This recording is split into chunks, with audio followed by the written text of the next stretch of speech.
Hello बच्चों, आज हम पढ़ने वाले हैं जो कक्षा 10th के लिए NAS एग्जाम यानी नेशनल अचीवमेंट सर्वे या राष्ट्रीय उपलब्धि सर्वेक्षण जो परीक्षा है उसमें जो गणित विषय का पेपर हुआ है उसके हम प्रश्नों को लेंगे और एक एक प्रश्न को हम धीरे धीरे सॉल्व करेंगे।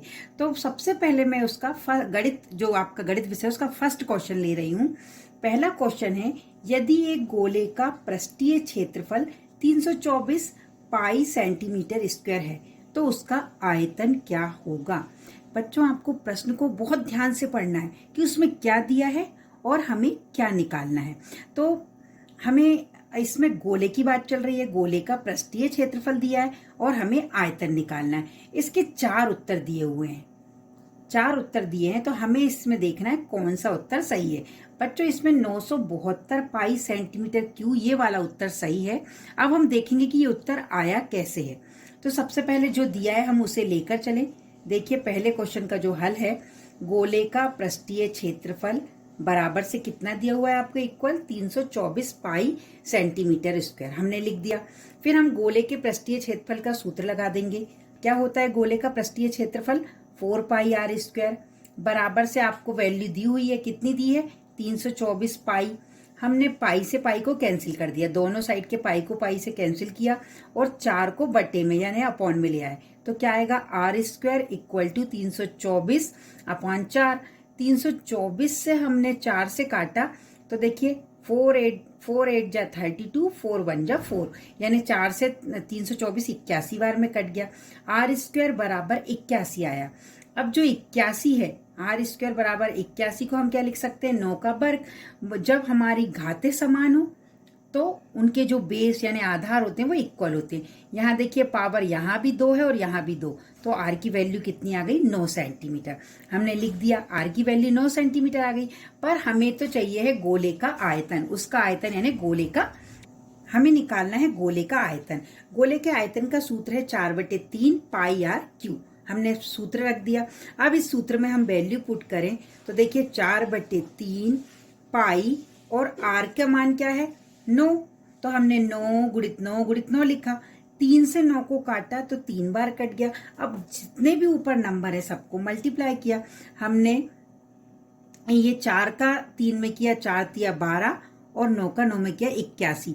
जब बच्चों आप 12 का 81 में गुणा करेंगे, मल्टीप्लाई करेंगे तो आपको 972 पाई सेंटीमीटर क्यूब हमने इसलिए लगाया है क्योंकि जो आयतन वॉल्यूम होती है उसकी जो इकाई होती है वो क्यूब में होती है, घन में होती है।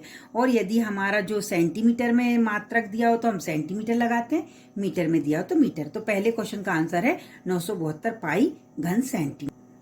अब हम इसका क्वेश्चन नंबर 2 देखें। क्वेश्चन नंबर 2 है, एक लंबवृत्तीय बेलन के आधार का क्षेत्रफल 154 सेंटीमीटर स्क्वायर है तथा उसका आयतन 6160 सेंटीमीटर क्यूब है। हमें बेलन का वक्र पृष्ठीय क्षेत्रफल निकालना है। इसमें पाई की वैल्यू ये बोल रहे हैं कि 22/7 आप रख सकते हैं। सबसे पहले बच्चों जो आपको दिया हो वो लेके चलना है। बेलन, ये बेलन मैंने डायग्राम बनाया हुआ बेलन, ये बेलन का आधार यानी जिस पर खड़ा होता है बेलन। जैसे आपने टंकी देखी होगी तो नीचे का जो तला होता है वो किसके जैसा होता है, वृत्त के जैसा होता है। ठीक है, तो आधार का क्षेत्रफल यानी वो वृत्त के क्षेत्रफल की बात कर रहे हैं। ठीक, तो सबसे पहले इसमें क्या दिया है, लंबवृत्तीय बेलन के आधार का क्षेत्रफल। तो हमने लिखा बेलन के आधार का क्षेत्रफल यानी वृत्त के आधार का क्षेत्रफल बराबर से कितना दिया, 154 सेंटीमीटर स्क्वायर हमने लिख दिया।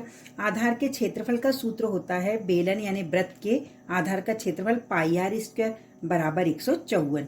पाई की वैल्यू 22/7 गुणित आर स्क्वायर बराबर 154। अब हमने 22, ये जो हमें आर की वैल्यू चाहिए तो हम आर को अकेला करेंगे, हमने आर स्क्वायर लिखा। जो 22 ऊपर था वो नीचे और ये 7 था वो तिर्यक गुणा क्रॉस मल्टीप्लिकेशन से ऊपर चला गया। 22 से जब हम 154 को काटेंगे, डिवाइड करेंगे तो कितनी बार कटेगा, 7 बार। 22 के टेबल में 154 कितनी बार में आते हैं, 7 बार। तो हमने 154 को काटा तो 7 आ गया। अब ये आर स्क्वायर बराबर 7 का वर्ग आया। अभी मैंने आपको बताया था फर्स्ट क्वेश्चन में कि यदि घातें समान हो तो आधार बराबर होते हैं, आधार बराबर हो तो घातें समान होती हैं। घातें समान है तो आर की वैल्यू कितनी आ गई, 7 सेंटीमीटर आ गई। अब इसके बाद हमें क्या दिया हुआ है, बेलन का आयतन हम लिख देंगे। बेलन का आयतन आपको प्रश्न में दिया हुआ है 6160, हमने लिख दिया। अब हम बेलन के आयतन का सूत्र लगाएंगे। बेलन के आयतन का सूत्र होता है 4πr² h, और बराबर से ये वैल्यू हमें दी हुई है, हमने रख दी। पाई की वैल्यू होती है 22/7, रख दिया। इनटू आर की वैल्यू हमने अभी निकाली 7, तो हमने 7 × 7 लिखा। h हमें नहीं दिया, हम h को ऐसे ही लिखेंगे, बराबर से ये 6160 लिख दिया। अब जो जो मान ऊपर हैं उनको नीचे लाएंगे और नीचे वाले को ऊपर, क्रॉस मल्टीप्लिकेशन से। हमें h का मान निकालना है, हमने h को यहीं रखा। h बराबर 6160, इसके बटे में ये 22 और 7 नीचे आ गए। उसके बाद ये वाला 7 से 7 तो कट गया था, ये 7 से 7, 22 और 7 नीचे आ गए। अब हमने जब 7 से हमने क्या करा, 616 को काटा। कैसे कटेगा, 7 × 8 = 56, 61 में से 56 गएंगे तो 5 बचेगा, फिर से 56 आ गया, फिर से ये 8 बार कटेगा, 0 का 0। हमने 7 से 6160 को काटा तो 880 आया। फिर 22 से हम 88 को काटेंगे तो 4 बार कटेगा, 0 का 0। यानी हमें पृष्ठीय क्षेत्रफल निकालना है। हमें इस प्रश्न में बेलन का वक्र पृष्ठीय क्षेत्रफल निकालना है। बेलन के वक्र पृष्ठीय क्षेत्रफल का सूत्र होता है 2πr/h। हमने 2 रखा, पाई की वैल्यू 22/7 रखी, गुणित आर की वैल्यू 7 आई थी, वो रख दी। उसके बाद h का मान आपके पास कितना आया था, 40 रख दिया। जब हमने 7 से 7 को काटा और 22 से 2 को मल्टीप्लाई किया 44, और 44 का 40 में गुणा करेंगे, यानी 22 से आपने 2 को कर लो, 44 आ जाएगा, या आप 40 दूनी 80 और फिर उसमें 22 का मल्टीप्लाई करें तो कितना आएगा, 1760 सेंटीमीटर स्क्वायर। क्षेत्रफल की इकाई वर्ग होती है और वैल्यू सारी काय में दी है, सेंटीमीटर में। तो हमारा इसका जो सेकंड क्वेश्चन है उसका कौन सा ऑप्शन सही है आपका बच्चों, सेकंड वाला, 1760 सेंटीमीटर स्क्वायर। ये बच्चों अब हम इसका थर्ड क्वेश्चन देखेंगे। जो थर्ड क्वेश्चन है वो है त्रिज्या 8 सेंटीमीटर वाले एक ठोस गोले का, गोले की बात चल रही है जिसकी त्रिज्या यानी आर कितनी है, 8 सेंटीमीटर। उस गोले को उन्होंने पिघलाया और उससे छोटी छोटी 2 सेंटीमीटर वाली ठोस गोलियां बनाई। यानी पहले 8 सेंटीमीटर त्रिज्या थी, फिर उसको मिटाया और 2 सेंटीमीटर, अब त्रिज्या कितनी हो गई, 2 सेंटीमीटर, छोटी छोटी गोलियां बनाई। हमें बच्चों गोलियों की संख्या ज्ञात करनी है। इसका जो ऑप्शन थर्ड वाला है वो सही है, 64 आंसर आ रहा है। अब हम देखेंगे कि वो 64 कैसे आया है। देखो बच्चों, जब भी हमें संख्या निकालना हो तो आप एक बात ध्यान रखिए कि किसी भी चीज की संख्या निकालने के लिए जब आयतन दिया हो तो हम पहले वाला आयतन बटे दूसरे वाला आयतन, पहले इसमें किसकी बात चल रही है, ठोस गोले की, तो हम ठोस गोले के आयतन को ऊपर लिखेंगे, उसके बटे में फिर किसकी बात चली, गोली की, ठोस गोली, तो हम बटे में क्या लिखेंगे, ठोस गोली का आयतन। और जब हम उसको सॉल्व करेंगे तो हमारा संख्या निकल जाएगी किसी भी चीज की।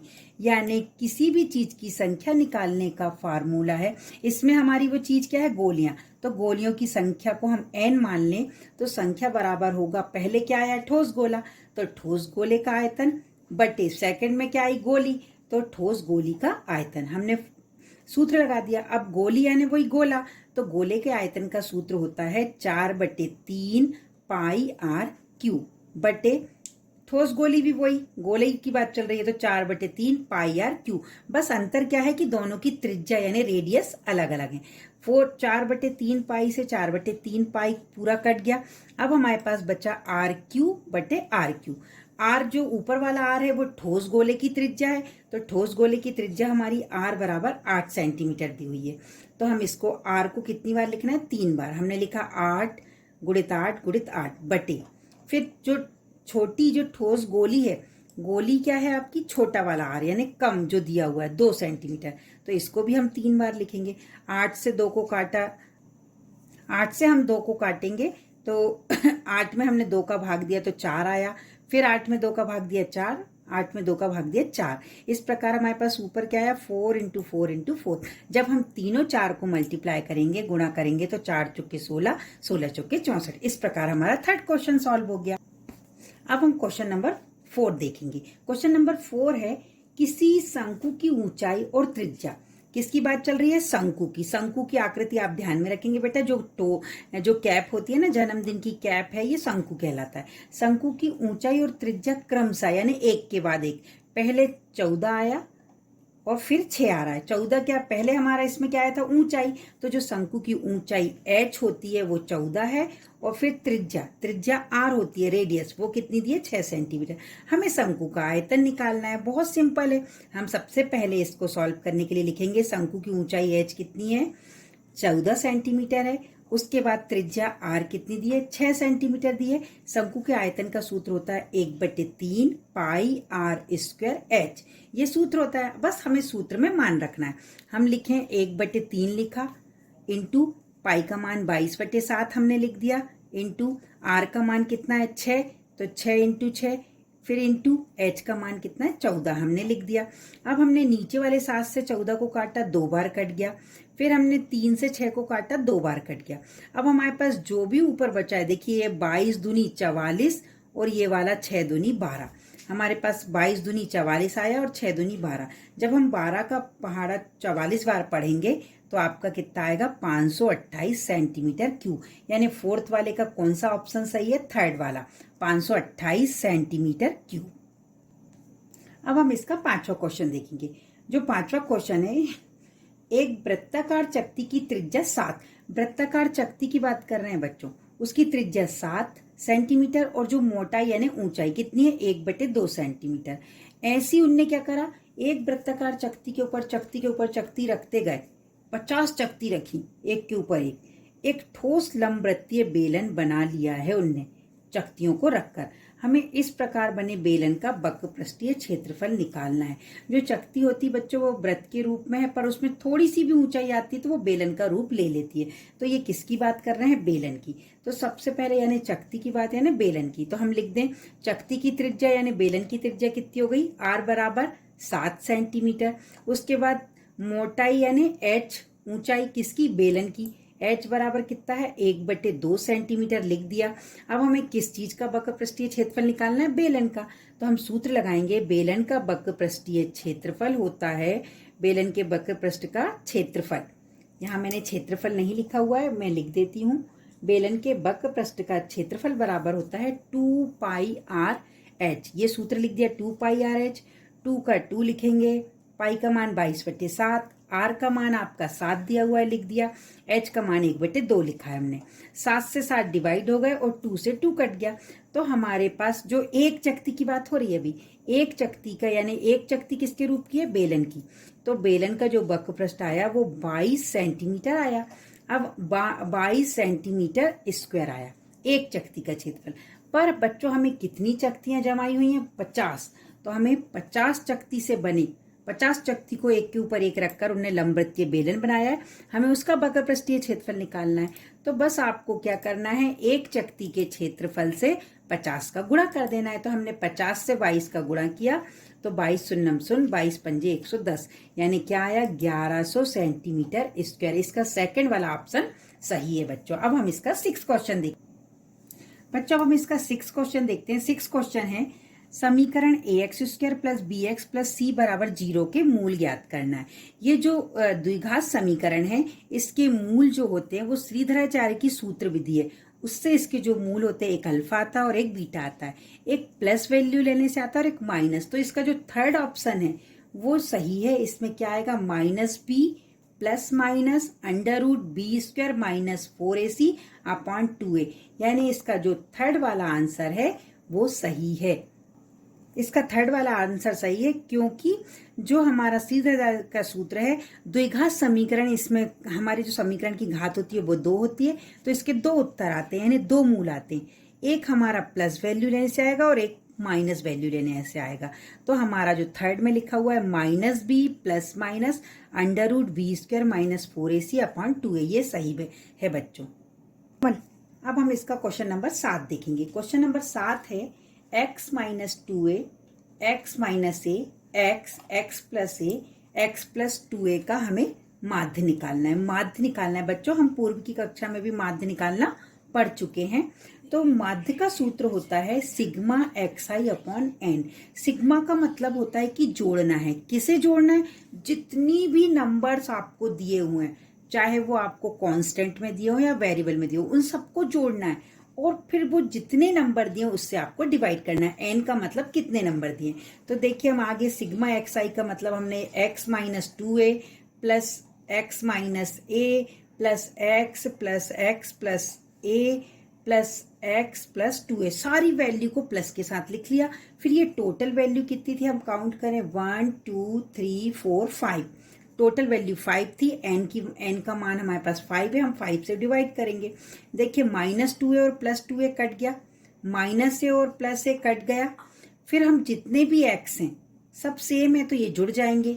तो 1x 2 1 2 3 4 और ये 5, टोटल एक्स कितने हैं 5। तो हमने लिख दिया 5x बटे 5, 5 से 5 डिवाइड हो गया तो क्या बचा सिर्फ x। यानी जो इन संख्याओं का जो एक्सप्रेशन दिए हुए हैं इनका जो माध्य है वो x है। राइट आंसर है फर्स्ट वाला x। अब हम क्वेश्चन नंबर 8 देखेंगे बच्चों। क्वेश्चन नंबर 8 है निम्न में से कौन सा कथन सत्य है। हमें 4 कथन दिए हुए उसमें से हमें बताना है कौन सा कथन सत्य है। वो सबसे पहला कथन है सभी पूर्णांक एक पूर्ण संख्या होते हैं। हमें संख्याओं के बारे में किसी भी चीज की पुष्टि करने से पहले समझना होगा कि संख्याओं के जो समुच्चय होते हैं वो क्या होते हैं। तो पहले सबसे पहले आता है नेचुरल नंबर n, जो 1 से लेकर अनंत तक होते हैं। उसके बाद यदि हम लेंगे तो क्या आएगा पूर्ण संख्या होल नंबर w, जिसमें यदि हम प्राकृत संख्याओं में 0 को भी शामिल कर दें तो वो होल नंबर्स बन जाते हैं। उसके बाद आते हैं इंटीजर्स। यदि हम पूर्ण संख्याओं यानी 0 से प्लस वाली लेकर उसमें माइनस वाली वैल्यू भी इंक्लूड कर दें, शामिल कर दें तो वो इंटीजर्स बन जाते हैं यानी पूर्णांक बन जाते हैं। प्लस माइनस और 0 सहित ये इंटीजर्स होते हैं। उसके बाद आता है परिमेय संख्या या रैशनल नंबर। रैशनल नंबर के समुच्चय में हम r से बताते हैं, जिसमें सारी संख्याएं रैशनल नंबर होती हैं जिन्हें हम p/q के रूप में लिख सकते हैं। तो बेटा मैंने देखो आप यहाँ पर मैंने जो चित्र बनाया उसमें आप देख रहे होंगे कि सबसे बाहर कौन आ रहा है रैशनल नंबर। रैशनल नंबर में ये सारी संख्याएं नेचुरल नंबर होल नंबर और आपके जो इंटीजर्स है वो सारे रैशनल नंबर्स होते हैं। फिर उसके बाद यदि हम देखें तो अपरिमेय संख्या, अपरिमेय संख्याएं यानी इररेशनल नंबर बिल्कुल अकेले होते हैं।